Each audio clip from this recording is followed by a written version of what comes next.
Assalamualaikum warahmatullahi wabarakatuh. Perkenalkan, saya Aifa Samaljuhak. Di sini, saya ingin sedikit memaparkan tentang judul yang kita gunakan untuk mengampuh UTS Etika Profesi, yaitu Tinjauan Media pada Kebenaran dan Netralitas dalam Pemilu. Judul tersebut mencerminkan pentingnya peran media massa dalam membentuk opini dan pandangan publik, terutama saat mendekati periode pemilihan umum. Dalam era informasi digital, media memiliki peran krusial sebagai informasi untuk mengkaji sejauh mana media mempertahankan standar kebenaran dan netralitas dalam melaporkan berita politik menjelang pemilihan umum. Faktor-faktornya seperti polarisasi, kemudian pengaruh opini pribadi dalam pemberitaan, dan kecenderungan sensasionalisme menjadi aspek penting yang perlu diulas. Melalui tinjauan media ini diharapkan dapat memberikan wawasan mendalam tentang bagaimana keberimbangan dan kebenaran informasi dijaga oleh media massa selama periode krusial seperti pemilihan umum, serta dampaknya terhadap masyarakat dan proses demokrasi secara keseluruhan. Berikut adalah latar belakang judul yang kita ampuh. Untuk selanjutnya akan kami jelaskan di pemaparan saya berikut ini. Baik, assalamualaikum warahmatullahi wabarakatuh. Perkenalkan, saya Aifa Samaljuhak. Di sini saya ingin memaparkan tentang tugas kami, yaitu UTS Etika Profesi dengan judul Tinjauan Media pada Kebenaran dan Netralitas dalam Pemilu. Oke, di sini anggota kami ada Abel Putra Atala, Rashid Febrian Ritonga, dan saya sendiri Aifa Samaljuhak. Untuk bab 1, pendahuluan, latar belakang, permasalahan, dan dasar-dasar penelitian. Latar belakang. Pemilihan umum atau pemilu adalah sebuah peristiwa demokratis yang krusial dalam menjalankan sistem pemerintahan suatu negara. Pemilu menjadi ajang di mana warga dapat berpartisipasi secara langsung dalam menentukan pemimpin dan wakil rakyat mereka. Dalam konteks Indonesia, pemilu 2024 akan menjadi momentum penting yang dalam menentukan arah dan visi masa depan negara ini. Media massa memiliki peran yang sangat signifikan dalam membentuk opini dan persepsi masyarakat terhadap proses politik, khususnya dalam periode pemilihan umum. Melalui pilar pemberitaan dan analisis, media menjadi salah satu pilar utama dalam memberikan informasi kepada masyarakat, memicu diskusi publik, dan membentuk pandangan terhadap calon pemimpin. Permasalahan adalah media pemilu 2024 diuji kebenaran dan ketidakberpihakannya, serta perannya sebagai pengawas demokrasi. Kemunculan media sosial berdampak signifikan pada opini masyarakat, menciptakan tantangan besar untuk memberikan informasi objektif kepada pemilih. Dilema mendasar adalah sejauh mana media dapat menjalankan tugasnya tanpa tendensi politik.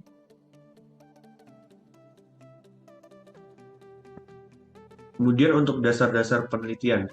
Penelitian ini bertujuan mendalamkan peran media dalam pemilu 2024, fokus pada kebenaran dan imparsialitas.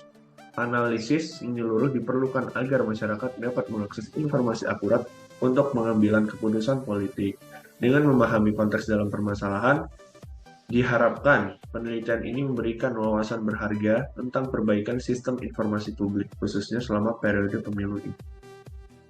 Kemudian untuk bab 2, Pemilu dan peran media, tantangan media massa di era digital, persepsi masyarakat terhadap kebenaran dan ketidakberpihakan media, dan kesimpulan dari tinjauan literatur. Pemilu dan peran media. Pemilu memainkan peran vital dalam demokrasi dan menentukan kebijakan negara. Media massa sebagai penyampai informasi juga berperan penting membentuk persepsi dan opini masyarakat terhadap proses demokratisasi, termasuk pengaruhnya pada kandidat, partai politik, dan jumlah pemilih, seperti ditunjukkan oleh penelitian sebelumnya. Sosial media massa di Indonesia mengalami beberapa perkembangan. Terdapat poin yang bisa dicatat bahwa baik di Indonesia maupun di Australia, perkembangan media massa selalu terkait dengan realita politik. Terdapat perbedaan yang terletak pada periodisasi perkembangan terkait eksistensi media dan optimalisasi peran antara media cetak dan media elektronik. Jika di Australia sejak tahun 1949, surat kabar sudah menjadi media kampanye yang efektif dalam pemilihan umum karena kemampuannya mendongkrak perolehan suara partai politik. Seperti saat Partai Liberal Konservatif yang dipimpin Malcolm Fraser sukses mengalahkan Partai Buruh dan peranannya pada tahun 1975 telah digantikan media elektronik terutama televisi di Indonesia pada pertengahan abad ke-20. Media massa masih berorientasi sebagai alat perjuangan bangsa dan alat menumbuhkan semangat nasionalisme. Kebenaran dalam netralitas. Assalamualaikum warahmatullahi wabarakatuh. Nama saya Rasid Febrian Syaritonga. Saya dari kelas Etika Profesi Teknik Komputer D.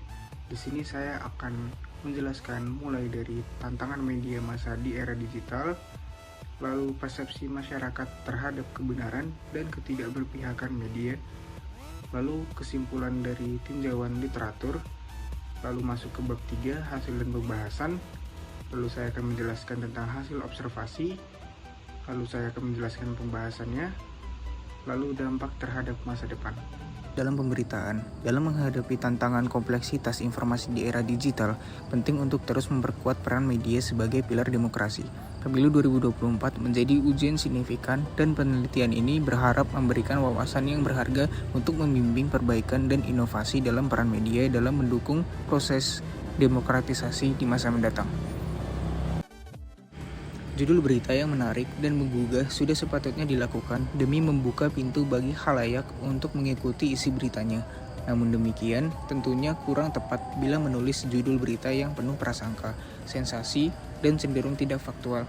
Seperti halnya berita dalam penulisan judul juga harus mengandung beberapa unsur seperti fakta, objektif, jujur, benar terjadinya atau aktual, teliti, dan menarik. Tantangan media massa di era digital. Perkembangan teknologi informasi, khususnya kebangkitan media sosial, telah mengubah media secara radikal. Studi terbaru mendokumentasikan dampak media sosial terhadap penyebaran informasi dan pembentukan opini publik. Tantangan baru terkait dengan penyebaran berita palsu dan adanya filter bubble di mana individu biasanya hanya terpapar pada pandangan yang sesuai dengan keyakinannya. Media massa mengalami tekanan baru berupa tekanan kapitalisme media, di mana industri media di Indonesia dalam tahap berikutnya sangat ditentukan oleh mekanisme pasar. Akibatnya, pemodal kayalah yang menguasai dan menentukan laju media. Bahkan tidak menutup kemungkinan para politisi kaya juga bermain dalam industri media dan menyebabkan media massa sebagai alat kontrol dan pilar demokrasi yang diinginkan kalangan pro-reformasi mengalami kemandulan. Fenomena penting lainnya dari kebebasan pers adalah media massa akan tetap menjadi alat legitimasi politik kekuasaan. Persepsi masyarakat terhadap kebenaran dan ketidakberpihakan media. Persepsi masyarakat terhadap kebenaran dan ketidakberpihakan media dapat dipengaruhi oleh beberapa faktor seperti tingkat pendidikan, orientasi politik, dan pengalaman pribadi. Studi empiris sebelumnya telah menemukan bagaimana pemilih menilai kredibilitas media dalam kaitannya dengan pemilu dan seberapa besar mereka mempercayai informasi yang disajikan. Lalu ada kesimpulan dari tinjauan literatur. Tinjauan literatur ini merangkum kerangka konseptual dan penelitian sebelumnya tentang pemilu, peran media, kebenaran, dan ketidakberpihakan dalam pemberitaan. Dengan memahami kerangka penelitian tersebut, tujuan penelitian ini adalah meningkatkan pemahaman tentang peran media dalam konteks pemilu 2024. Pada bab 3 ada hasil dan pembahasan. Hasil observasi. Media dalam peliputan pemilu seringkali mengutamakan norma kalah menang dengan membandingkan kandidat presiden berdasarkan dukungan kuantitatif tanpa mempertimbangkan metode mobilisasi atau pendidikan politik. Hal ini menyerupai fokus media pada hasil pacuan kuda, di mana perang wacana antar kandidat mendominasi liputan daripada pemecahan masalah mendasar bangsa. Saat pemungutan suara semakin dekat, media lebih cenderung menampilkan survei peringkat, prediksi kemenangan atau kekalahan, serta pidato kandidat. sedangkan informasi mengenai kualifikasi, latar belakang politik, dan pandangan pemilih terhadap kandidat semakin minim. Kemudian poin pembahasan. Pembahasan hasil penelitian ini mencakup analisis mendalam terhadap hasil utama, pertanyaan mengenai kebenaran informasi dan netralitas media, serta dampak media sosial terhadap pemilu 2024 menjadi fokus pembahasan. Kebenaran informasi seperti tantangan terbesar untuk memastikan kebenaran informasi adalah maraknya berita palsu dan manipulasi informasi. Media harus memperkuat upaya pengecekan fakta dan meningkatkan literasi informasi masyarakat agar bisa membedakan informasi benar dan salah. Netralitas media, kekhawatiran terhadap bias politik di media memerlukan tindakan untuk memperkuat prinsip-prinsip jurnalisme netral. Pelatihan jurnalis dan pedoman etika dapat menjadi solusi untuk mengurangi risiko bias. Dampak media massa. Meskipun media sosial memiliki potensi besar sebagai alat kampanye dan keterlibatan publik, namun penting untuk mengatasi risiko pembentukan opini sempit dan penyebaran berita palsu. Kampanye pendidikan digital dan peraturan yang efektif dapat membantu mengendalikan dampak negatif media sosial. Lalu ada dampaknya terhadap masa depan. Berbagai kesimpulan dan perdebatan tersebut berimplikasi pada peran media dalam proses demokrasi, khususnya dalam konteks pemilu 2024. Rekomendasi strategis antara lain meningkatkan kerjasama antara media dan lembaga pemantau pemilu, memperkuat regulasi media dan mengedukasi masyarakat tentang media, keterampilan membaca dan menulis. Assalamualaikum warahmatullahi wabarakatuh. Perkenalkan, nama saya Abel Putra Atala, NIM 2251 50 30 711 017 dari kelompok 7 Etika Profesi kelas D. Selanjutnya, saya akan mempresentasikan atau saya akan menjelaskan tentang dampaknya terhadap masa depan. Berbagai kesimpulan dapat diperdebatkan tersebut berimplikasi pada peran media dalam proses demokrasi, khususnya dalam konteks pemilu 2024. Rekomendasi strategis antara lain meningkatkan kerjasama antara media dan lembaga pemantauan pemilu, memperkuat regulasi media, dan mengedukasi masyarakat tentang media, keterampilan membaca, dan juga menulis. Selanjutnya kita akan masuk ke bab 4. Bab 4 ini berisi tentang kesimpulan dan saran. Baik, tentang kesimpulan dari seluruh presentasi ini adalah sebagai langkah-langkah lanjutan diperlukan serangkaian tindakan dan rekomendasi untuk memperbaiki peran media dalam pemilu mendatang. Yang pertama, media tradisional dan daring perlu memperkuat mekanisme verifikasi fakta dan peningkatan transparansi dalam proses pemberitaan. Yang kedua, pelatihan yang lebih baik untuk wartawan dan penulis media sosial dapat membantu mengurangi bias politik dan meningkatkan ketidaknetralan. Yang ketiga, perlu adanya upaya bersama antara pemerintah, lembaga pemantau pemilu, dan media untuk menciptakan regulasi yang mendukung keberlanjutan proses demokrasi. Pada dasarnya semua hal yang akan didapat di media harus kita verifikasi atau kita uji pada faktanya agar media yang kita sampaikan tidak tercantum dalam hoax, dan itu adalah hal yang dapat merusak atau memecah belah bangsa. Kemudian kesimpulan selanjutnya, meskipun media memiliki potensi besar sebagai penjaga kebenaran dan netralitas, penelitian ini menunjukkan bahwa terdapat tantangan nyata terkait kebenaran informasi dan ketidaknetralan.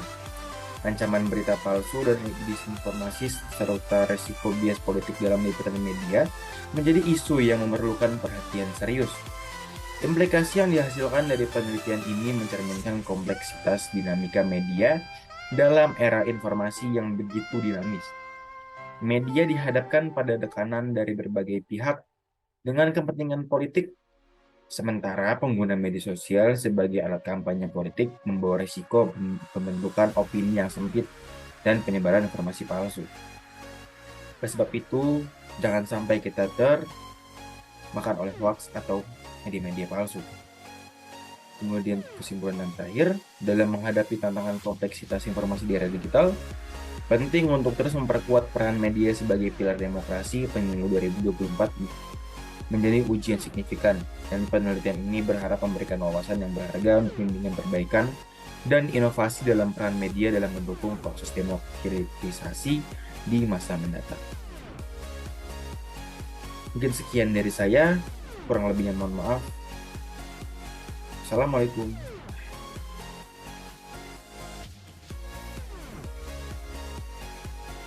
Kemudian yang terakhir adalah saran. Penelitian ini memberikan kontribusi pada pemahaman kita tentang kompleksitas peran media dalam pemilu, khususnya terkait kebenaran informasi dan netralitas. Temuan dan rekomendasi penelitian ini dapat menjadikan landasan untuk pengembangan kebijakan dan strategi di masa depan. Baik, kemudian ini adalah pustaka kami yang kami ambil. Kemudian kami mengucapkan terima kasih banyak kepada seluruh audiens dan pendengar. Semoga yang kami berikan ini adalah hal yang bermanfaat dan dapat memberikan sebuah wawasan yang besar kepada kalian. Sekian dari saya. Kurang lebihnya mohon maaf. Wassalamualaikum warahmatullahi wabarakatuh.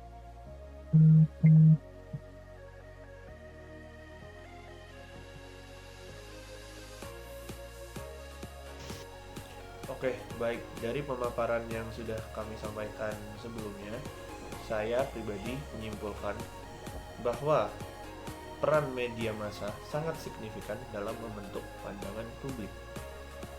Terdapat tantangan besar dalam menjaga kebenaran dan netralitas informasi politik, terutama di tengah polarisasi dan pengaruh opini pribadi. Jadi diharapkan pada pemilu tahun depan atau 2024 kita dapat dengan fair atau dengan sportif untuk mengadakan pesta demokrasi secara sah dan mendapatkan pemimpin yang sudah dipilih rakyat secara transparan. Mungkin cukup sekian dari saya pribadi. Selanjutnya mungkin akan dilanjutkan oleh teman saya. Kesimpulan yang akan saya berikan dari presentasi yang kami buat, bahwa media memang bisa jadi bahwa itu adalah sebuah hal dalam demokrasi suatu pasangan atau kampanye suatu pasangan. Namun memang media juga bisa dijadikan sebuah alat netralitas untuk mengetahui fakta atau mencari kecurangan pada saat demokrasi itu berlangsung atau pada saat kampanye itu berlangsung. Oleh sebab itu, kita sebagai masyarakat Indonesia, kita harus pandai-pandai memilih media sosial yang baik dan benar, agar kita tidak terjerumus kepada hal-hal negatif dan termakan hal-hal hoax. Media itu sangat mudah sekali menyebar, karena media itu dapat diakses oleh siapapun dan kapanpun. Kembali lagi, sebagai masyarakat yang baik dan benar, kita harus menyaring media-media tersebut dan jangan asal pilih media yang menyuarakan hal-hal yang belum tentu benar. Pilih-pilih terlebih dahulu, kemudian kedepankan asas etika profesi kepada siapapun. Dan pada saat Pilpres 2024 nanti, kita harus menjadi masyarakat yang kritis, namun tetap kembali kepada asas etika profesi pada saat kita melakukan suatu hal, dan jangan sampai kita juga ikut menyebar hoax pada saat nanti. Oleh sebab itu, pandai-pandailah dalam menggunakan media sosial agar kita menjadi masyarakat yang pintar dan cerdas. Sekian dari saya, kurang lebihnya mohon maaf. Terima kasih. Wassalamualaikum warahmatullahi wabarakatuh.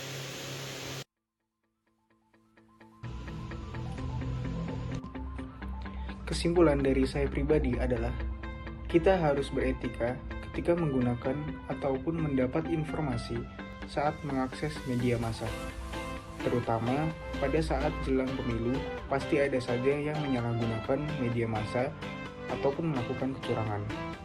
Namun, kita harus menjunjung tinggi kejujuran serta netralitas yang akan memberi dampak baik untuk kita seluruh rakyat di Indonesia. Memang akan banyak tantangan untuk menghadapi oknum-oknum yang tidak beretika profesi. Namun, saya percaya jika kita bisa memulai dari diri sendiri untuk beretika profesi, lalu kemudian jika kita sudah bisa menerapkannya pada diri kita sendiri, sebaiknya kita menghimbau serta mengajarkannya kepada yang lain. Sekian kesimpulan dari saya. Assalamualaikum warahmatullahi wabarakatuh.